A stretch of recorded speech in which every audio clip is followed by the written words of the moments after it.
আমরা প্রতিনিয়ত এমন কিছু পাপ করে বেড়াচ্ছি, যে সমস্ত পাপের কথা হয়তো আমরা কখনো ভাবিনি যে আমি এইরকম পাপ করতে পারি, সেটা আমি হয়তো জানিও না। ব্রহ্মহত্যা পাপ, মদ্যপান, স্বর্ণ অপহরণ, গুরুপত্নী গমন, স্ত্রী হত্যা, গোহত্যা পাপ, ধন অপহরণ, ভ্রূণ হত্যা, পরস্ত্রী গমন, আত্মীয় স্বজন বধ, শরণাগত বধ, আত্মশ্লাঘা, গুরুনিন্দা, কন্যা বিক্রি, গুপ্ত কথা প্রকাশ পাপ, পিতৃহত্যা, সমস্ত উপপাতক যা কিছু আছে, সমস্ত পাপ একদিন একটা কর্ম করার মাধ্যমেই হয়ে যায়।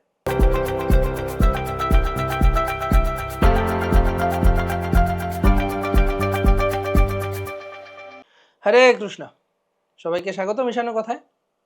একবার বশিষ্ঠ মুনি শ্রীরামচন্দ্র ভগবানকে একটা ঘটনা শোনাচ্ছিলেন যে একবার পবিত্র সরস্বতী নদীর তীরে ভদ্রাবতী নামক এক নগরীতে ধৃতিমান নামক একজন রাজা রাজত্ব করছিলেন।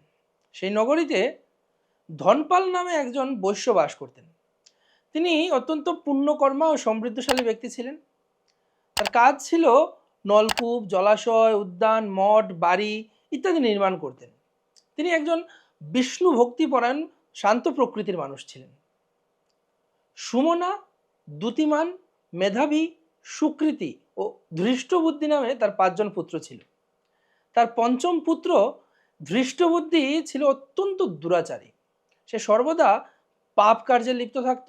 পরস্ত্রী সঙ্গী, বেশ্যাসক্ত, লম্পট, দ্রুতক্রীড়া ইত্যাদি পাপ সে প্রতিনিয়ত করতে থাকতো। অত্যন্ত আসক্ত ছিল সেই সমস্ত পাপে। ব্রাহ্মণ, দেবতা বা পিতামাতার সেবা তার একেবারেই মতি ছিল না। সেই দৃষ্টবুদ্ধি অন্যায় কার্যে রত থাকতো, দুষ্ট স্বভাব সম্পন্ন এবং পিতৃধন ক্ষয়কারক ছিল।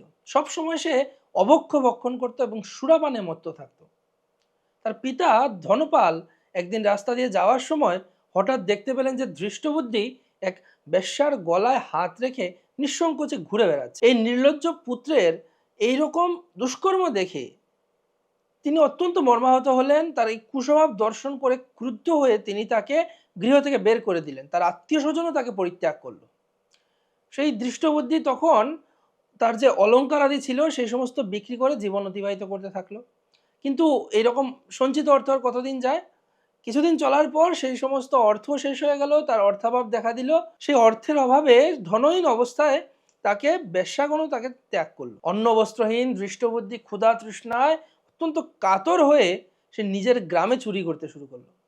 একদিন রাজপ্রহরী তাকে চুরি করা অবস্থায় ধরে বন্দি করলো, কিন্তু তার পিতার সম্মানার্থে তাকে মুক্ত করে দেয়া হলো। কিন্তু এইভাবে কয়েকবার চুরি করার পরেও সে চুরি করা বন্ধ করলো না। তখন রাজা তাকে কারাগারে বন্দি করে দিলেন। তাকে কষাঘাতের দণ্ডভোগ করতে হলো। কারাভোগের পর এই ধৃষ্টবুদ্ধি আর কোনো পথ খুঁজে না পেয়ে সে বনে প্রবেশ করলো। সেখানে সে পশু পাখি বধ করে তাদের মাংস ভক্ষণ করে অতি দুঃখে পাপময় জীবন যাপন করতে থাকলো।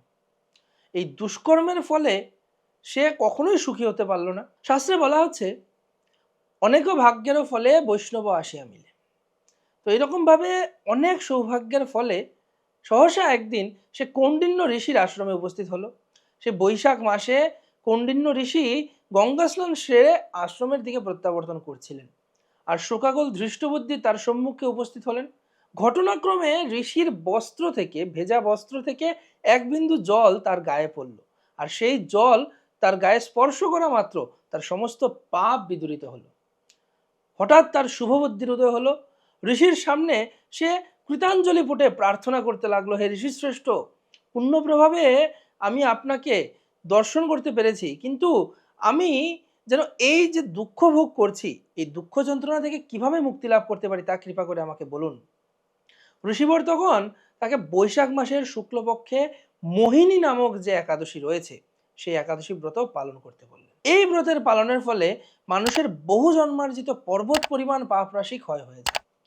তখন বশিষ্ঠ মুনি বললেন, কৌণ্ডিন্য ঋষির উপদেশ শ্রবণ করে সেই প্রসন্ন চিত্তে দৃষ্টবুদ্ধি সেই ব্রত পালন করল।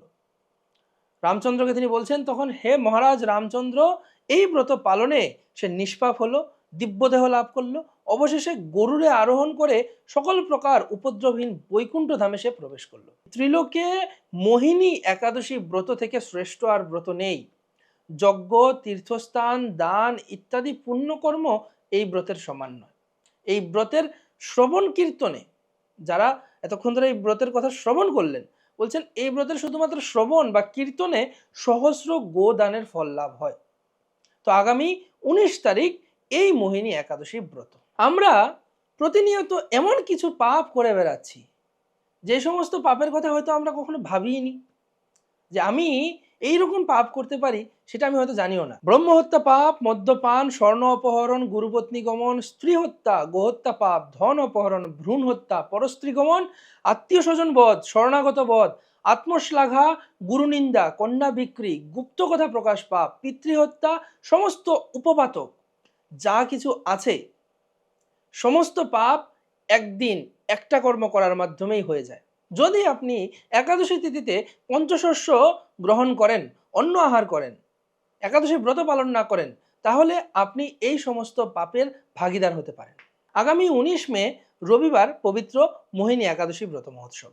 আশা করি আপনারা সবাই এই মোহিনী একাদশী ব্রত পালন করবেন। একাদশী ব্রত পালনের জন্য সর্বোত্তম বিধি হচ্ছে সম্পূর্ণরূপে নির্জলা উপবাস করা। সম্ভব পক্ষে আগের দিন প্রসাদ পেয়ে ব্রাশ করে নিয়ে তারপর সম্পূর্ণ উপবাস শুরু। পরের দিন অর্থাৎ একাদশীর দিন সারা দিন উপবাস করে, নির্জলা উপবাস, কোনো কিছু গ্রহণ না করে পরের দিন অর্থাৎ দ্বাদশীর দিনে নির্দিষ্ট সময়ের মধ্যে ভগবানেরকে নিবেদন করা প্রসাদ গ্রহণ করে সেই একাদশী ব্রত সম্পন্ন করতে হয়। অপারক পক্ষে যারা নির্জলা ব্রত করতে অক্ষম, তারা দুধ অথবা কিছু ফল গ্রহণ করতে পারেন।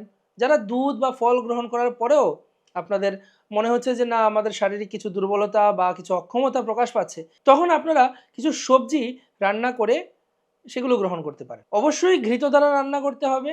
যদি ঘৃত না থাকে তাহলে সূর্যমুখী তেল বা বাদাম তেল ব্যবহার করা যেতে পারে। ধান, যব, গম, ভুট্টা, সরিষা এই সমস্ত দ্রব্য থেকে তৈরি, এই সমস্ত শস্যগুলো থেকে তৈরি চাল বা অন্ন, রুটি, খই, মুড়ি, চিরা ইত্যাদি কোনো কিছু খেয়ে একাদশী ব্রত করা যাবে না। সেই সমস্ত কিছু একাদশীতে বর্জন করা হয়েছে। সেই সমস্ত দ্রব্য গ্রহণে একাদশী ব্রত নষ্ট হয়ে যায়। তাই অবশ্যই ফল, দুধ, সবজি এরকম কিছু গ্রহণ করার মাধ্যমে একাদশী ব্রত সম্পন্ন করবেন। একাদশী ব্রত সম্পন্ন করার পর, একাদশী ব্রততে উপবাস করার পর অবশ্যই দ্বাদশীতে পালন করতে হয়। পশ্চিমবঙ্গের জন্য এই পালনের সময় একাদশীর পরবর্তী দিন 20 মে ভোর 4:55 থেকে সকাল 9:17 পর্যন্ত, এবং বাংলাদেশের জন্য 20 মে 5:20 থেকে 9:34 পর্যন্ত। এই নির্দিষ্ট সময়ের মধ্যেই ভগবানকে নৈবেদ্য নিবেদন পূর্বক সেই প্রসাদ গ্রহণ করে দ্বাদশীতে একাদশী ব্রতের পালন সম্পন্ন করবেন। সবাইকে মোহিনী একাদশীর অগ্রিম শুভেচ্ছা। হরে কৃষ্ণ।